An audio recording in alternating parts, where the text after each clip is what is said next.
So, now what else would help you to be attractive to the marketplace besides more than one skill and more than one languages? I've divided it into five simple, basic fundamentals of ideas to ponder and think about that will increase your value to the marketplace. Could perhaps, like it did for me, multiply your income by 2, and then multiply it by 3, and then multiply your income by 4, and then by 5.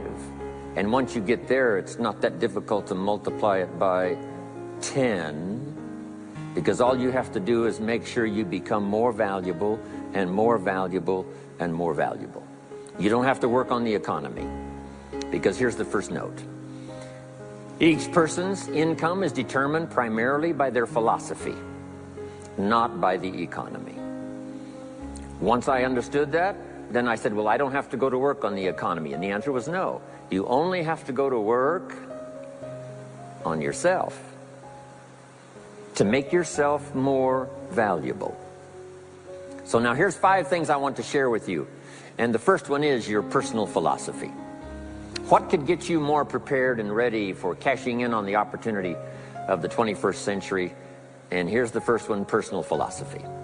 Your personal philosophy is like a guidance system that helps you make decisions what to do, what not to do. From the information you get and what you learn and what you know, we decide. Maybe your philosophy would have been 5 years ago never to attend seminars like this. You just didn't go. Now 5 years later, here you are. Something happened along the way to change your mindset, saying, hey, for the money and the time, if I just get one good idea and walk away, it certainly is worth the money and the time. So now that little amendment in your philosophy, you now say, I'm going to regularly go, because it doesn't take but a few ideas to make a great difference in your income, personal life, social life, and all the rest. So now you know that's valuable. A change of mind, a change of idea. So that's what personal philosophy is all about. The more we learn, the more we know, the better we're able to make better decisions about 2 major things. Your philosophical guidance system does 2 things. For your notes, number 1, helps you to see the dangers on one side, so you can avoid those. But here's what else your guidance system does. Personal philosophy helps you to see the opportunities on the other side, so that you can expand those, maximize those.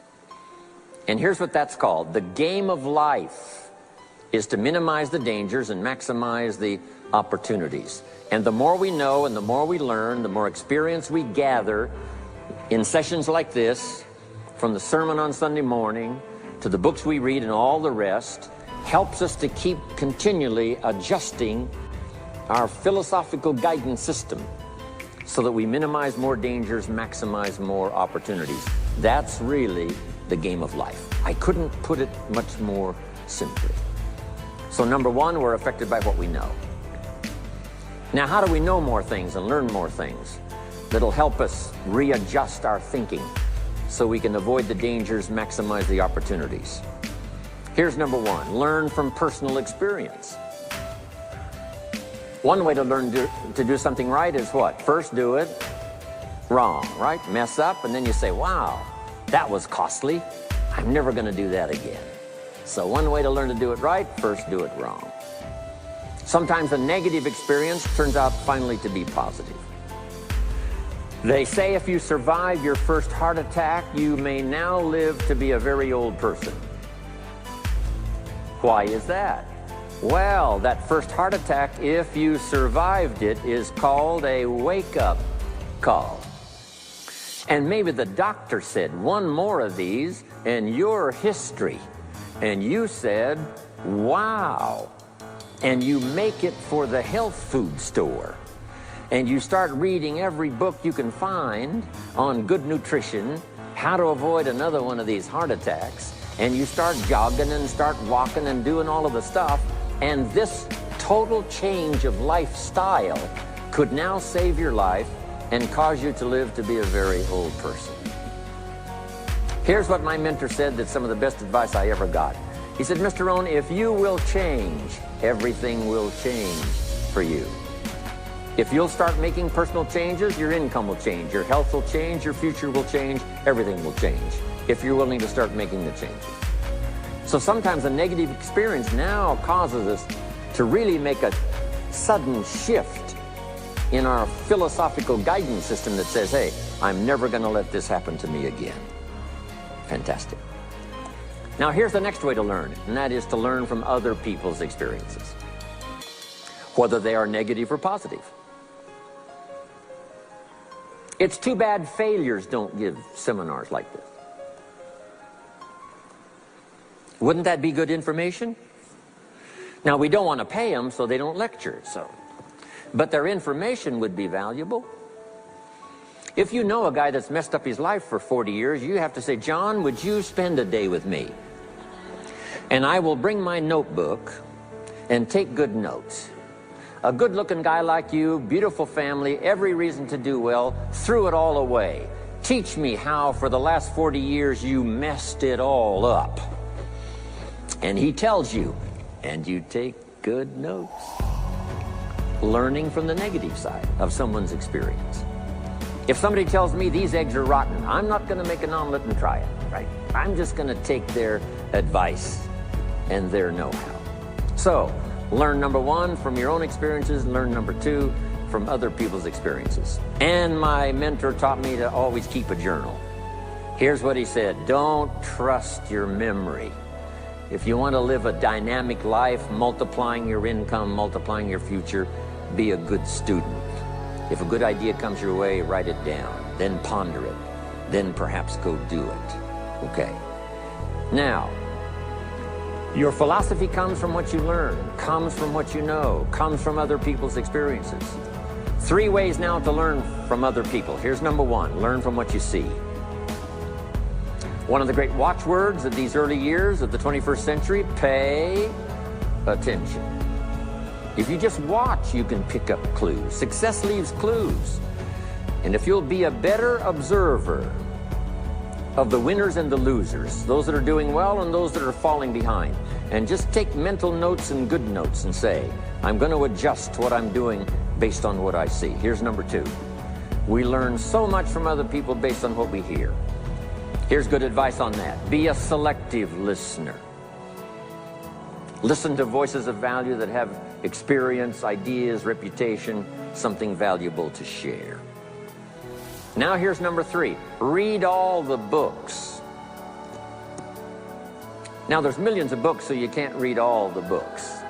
But make this note.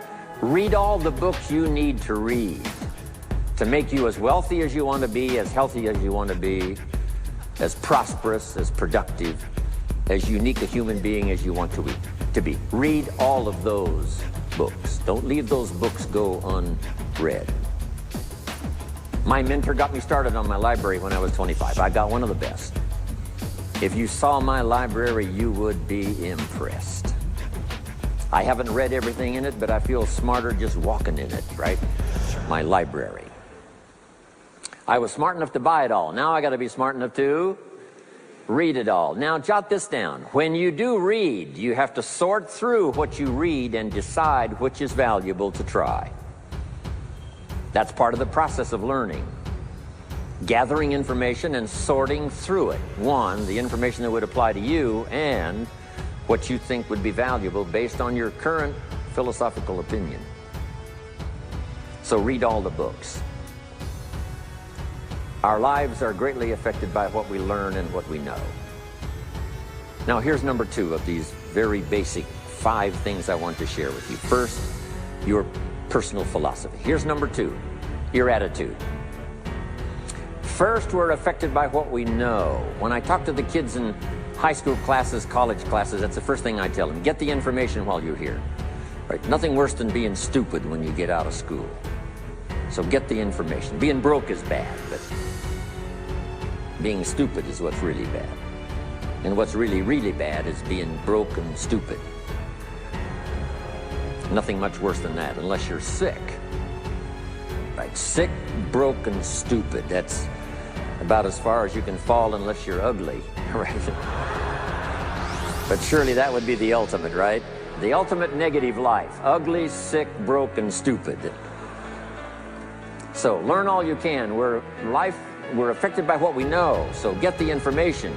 Don't be lazy in learning. Don't be lazy in going through the books, building your library, coming to classes like this consistently. Some of them will be so dramatic, your life will never be the same. Maybe this is one of those today. Next, we're affected by how we feel, attitude. This is the emotional part. We need the intellectual part to set sail. So as the winds blow, we can still get where we want to go. Redefine, keep strengthening our psychological and philosophical guidance system. But now we're also affected by the emotions. That's the power. And jot these notes down as I hurry along now. 4 things to consider on attitude and how you feel. Here's number 1. It's how you feel about the past. It's important to make the past useful. Past experience, even past losses, past failures, as well as successes. To review it and go back over it, see where you went wrong, correct that, invest that now in the future. Don't live in the past, and don't carry the past around like a burden, but simply use your past as one of your mentors to help refine mistakes, make some changes that you can invest now in the future. Here's the second attitude. It's how you feel about the future.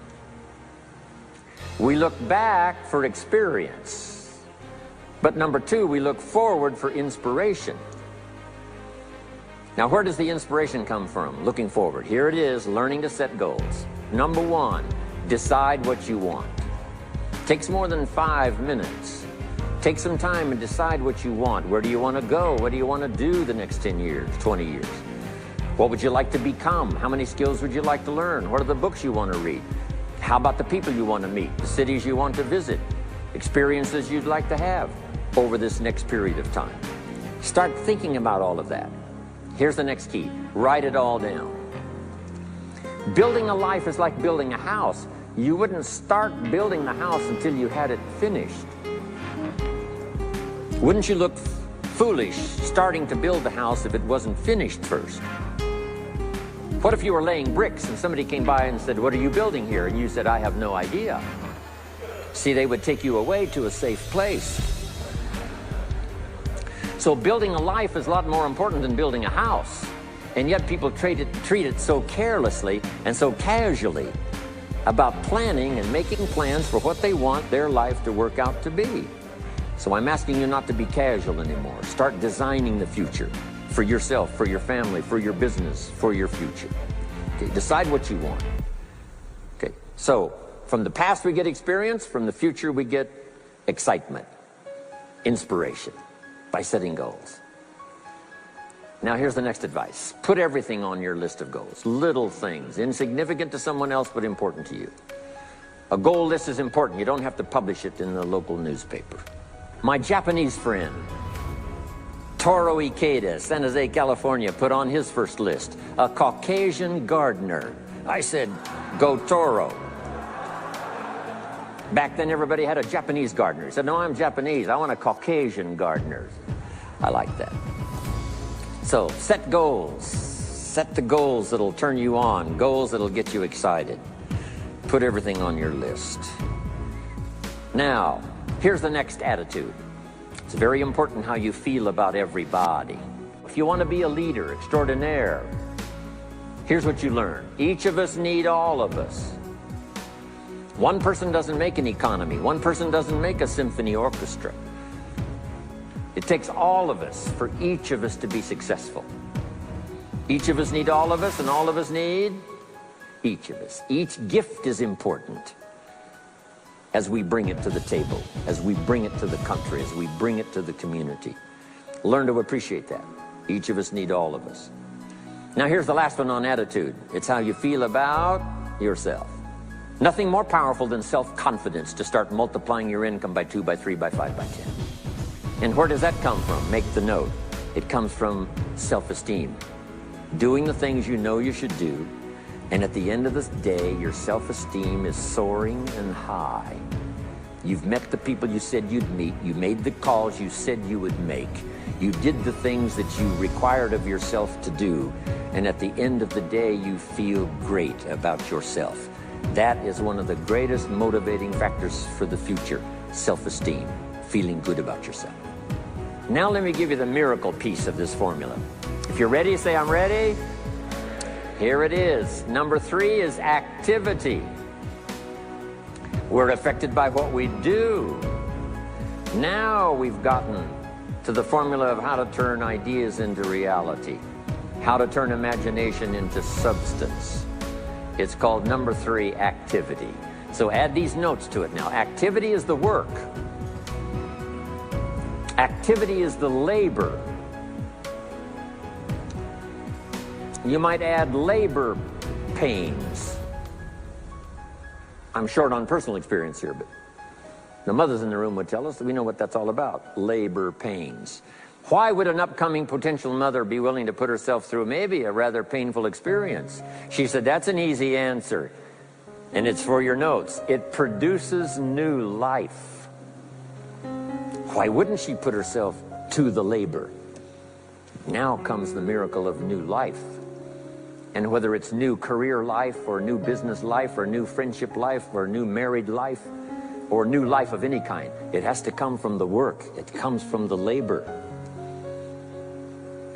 In fact, labor was so important. Here was the original formula for labor. If you have forgotten it, remind yourself. For your notes, 6 days of labor and what? 1 day of rest. Now it's important not to get those numbers mixed up. Why is that? Here's why. Why not 5-2? I don't know, maybe 5 and 2 would be okay. If God would have thought of 5 and 2, he might have made it 5 and 2. Right? You can't think of everything when you're putting one of these together. But maybe one of the reasons for 6-1, jot this down now. If you rest too long, the weeds take the garden. Not to think so is naive. As soon as you've planted, the busy bugs and the noxious weeds are out to take it. So you can't linger too long in the rest mode. You've got to go back to work. 6 days of work, then rest and spirituality and friendship and change of pace. And then go back over the last 6 days. What did I do? What did I miss? Who did I miss? What happened? So that I can invest those corrections in the next 6 days of higher productivity. Have you got that now? 6 days of work, 1 day of rest. Don't get the numbers mixed up. Activity. Now, activity finishes the miracle. Good question for your notes. How did this convention center get here? Let me give you the steps. Number 1, somebody saw it while the property was vacant. You say, well, how could you see a convention center if it isn't here? It's the only way it will be here. And somebody has to see it so clearly they can draw a picture of it, saying, this is the convention center. You say, no, it isn't there. They say, yes, this is the convention center. The artist's rendering shows you a picture of what isn't there. That's the beginning of imagination. So to turn nothing into something, here's what you do. Imagine the possibilities. That's why we recommend testimonials, for someone to say, hey, I started with pennies and I made a fortune. And when they finish, sometimes they say something like this: if I can do it, what? You can do it. And we start imagining the possibilities. Here's number 2. Have faith to believe that some of them are possible for you. And both imagination and faith are powerful forces. But we still don't have a hotel. We still don't have a house. Even though those are powerful forces, it is the beginning. Now, imagination and faith must be deposited in activity, or it is wasted. But the finishing touch of the miracle process is now, go to work. Go to work and build a better career. Go to work and build good health. You can't have good health without the work. When did we start hearing that phrase? No pain, what? No gain. You got to do the work. You can read all the books until you're wise. You can have faith and believe until it is extraordinary. But now you must go to work. And if you'll learn to appreciate the work that produces the miracle of good health, the miracle of a career, the miracle of a relationship, the miracle of a fortune. Only humans now can do this. The birds of the field can't do it. No other life form can imagine and create something from nothing. Have faith and then build it and make it real. Only humans. It's an extraordinary gift. Depends on how often you use it. So number one of the ideas I wanted to share with you to make this an extraordinary opening year century for you is philosophy. We're affected by what we know. Second is attitude. We're affected by how we feel. Third is activity. We're affected by what we do. Now here's the final two pieces. Number four, learn to measure progress. Once you've set up a project now, you want to turn nothing into something. Now you must measure your progress. How are you doing? Here's how we teach it to our children. Life expects us to make measurable progress in reasonable time. Measurable progress in reasonable time. That is the game of life. So part of it is not just to set up the proposed project, but as we start working on it, we start measuring how we're doing. Now first, what is reasonable time? You can't ask someone every 5 minutes, how are you doing now? See, that's too soon. Guy says, I haven't left the building yet. Give me a break. Now, we can't wait 5 years. That's too long. So there's reasonable time. So make this note now. What is reasonable time? One, at the end of the day. A conversation a father should have with his daughter today, because the magic is there. If he waits till tomorrow, the magic may be gone. Today. Next is a week. Make that note. Usually, we get paid by the week. Somebody adds up our value to the marketplace, out comes the check. The next week, somebody adds up our value to the marketplace, out comes the check. What I learned to do is to change my value to the marketplace so the check kept getting bigger and bigger and bigger. I didn't have to change the economy, I only had to change myself. Measure your own progress. Success is a numbers game. We demanded of our children, how many years do you want your child to spend in 4th grade?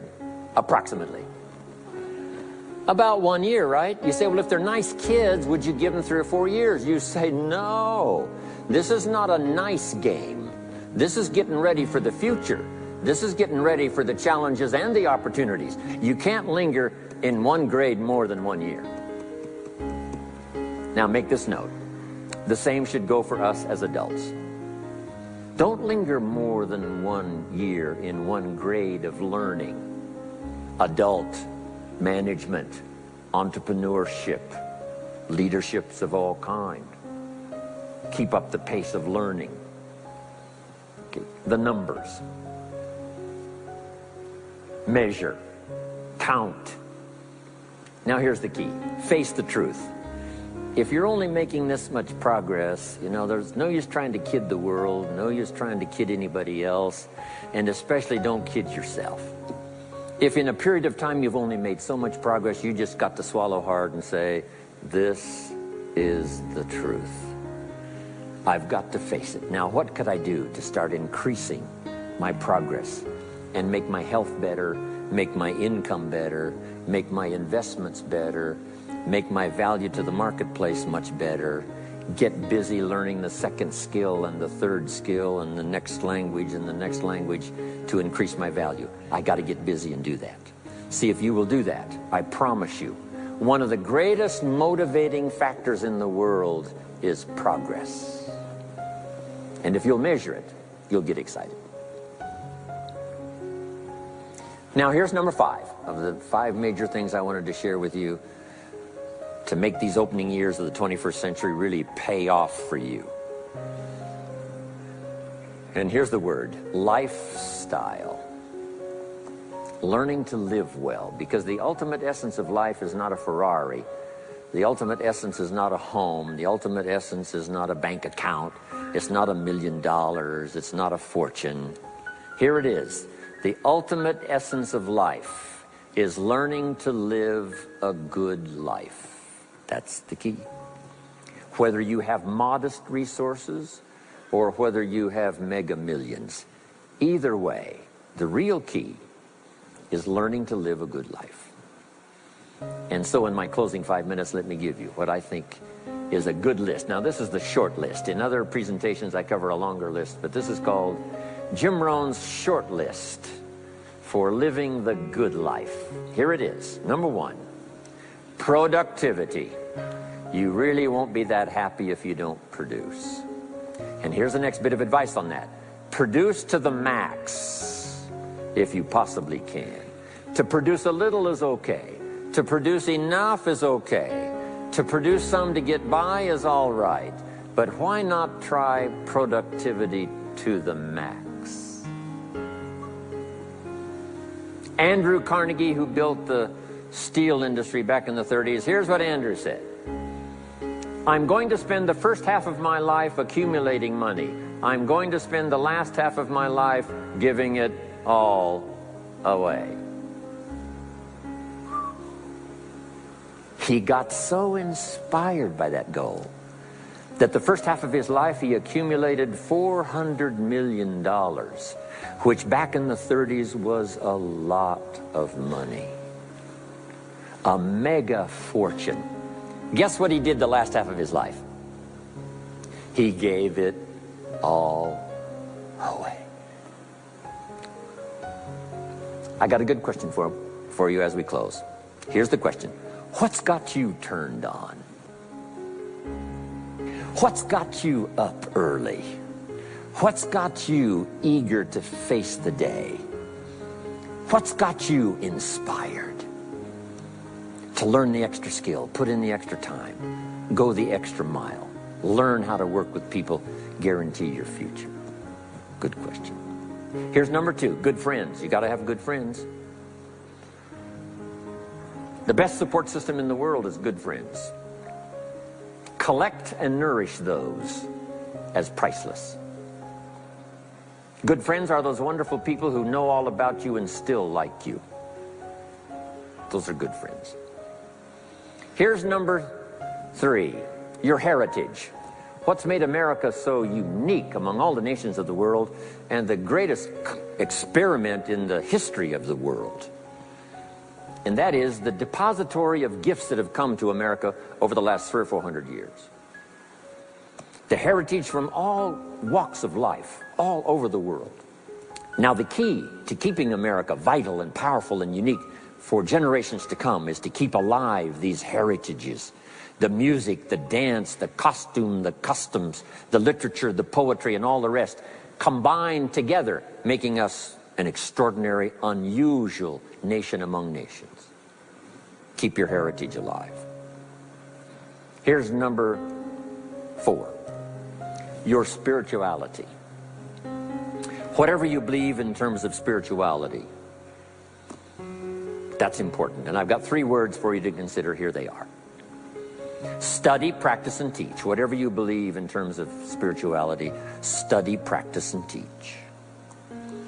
Don't leave your spirituality unstudied, don't leave it unpracticed, and don't leave it untaught. It's one of the major components of a good life. And now to close, for your notes. Take special care of the inner circle. Family, close friends. Nourish them, they will nourish you. Inspire them, they will inspire you. And take care of the details, the little things that makes it special for family and friends. When my father was still alive after my mother died, my father lived about another 7, 8 years. When I used to travel, I would try to call him while he was having breakfast with the farmers, southwest Idaho. Make a special day. If I'm in Israel, I got to get up in the middle of the night, but I call in the middle of the night, Papa, I'm in Israel. And they would bring him the phone in this little cafe called the Decoy Inn. And Papa would say, Israel, son, how are things in Israel? And he'd talk real loud so everybody could hear, right? Say, Papa, they gave me a reception last night on the rooftop overlooking the Mediterranean. He'd say, overlooking the Mediterranean. Now he's got a story to tell for the rest of the day. My son called me this morning while I was having breakfast with the farmers. I know he had to get up in the middle of the night. Special days. One more scene. I thought about my father walking down the lane on the farm to the mailbox, opening it up. And this is for your notes. Make sure the mailbox is not empty. My father lived to be 93. What kind of an experience would that be for a day? Age 93, open the mailbox and it's empty. Even if it's just a postcard, make sure the mailbox is not empty. The details, the inner circle. And now here's the last. Maybe, just maybe, some of the things I've shared with you have been seeds that have fallen on your consciousness at the right time. And then if it turns into something valuable for you in the future, that will be well worth my coming, being away from my grandchildren and my children for a little while, to come and deposit the best of my experience with all of you today. Thank you very much. God bless.